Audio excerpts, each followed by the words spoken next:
weather situations. Specially built receivers are automatically activated to warn of impending hazard.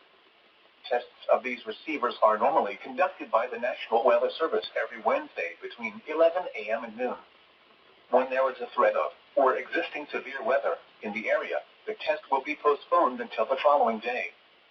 This ends the test of National Weather Service weather radio warning alarm.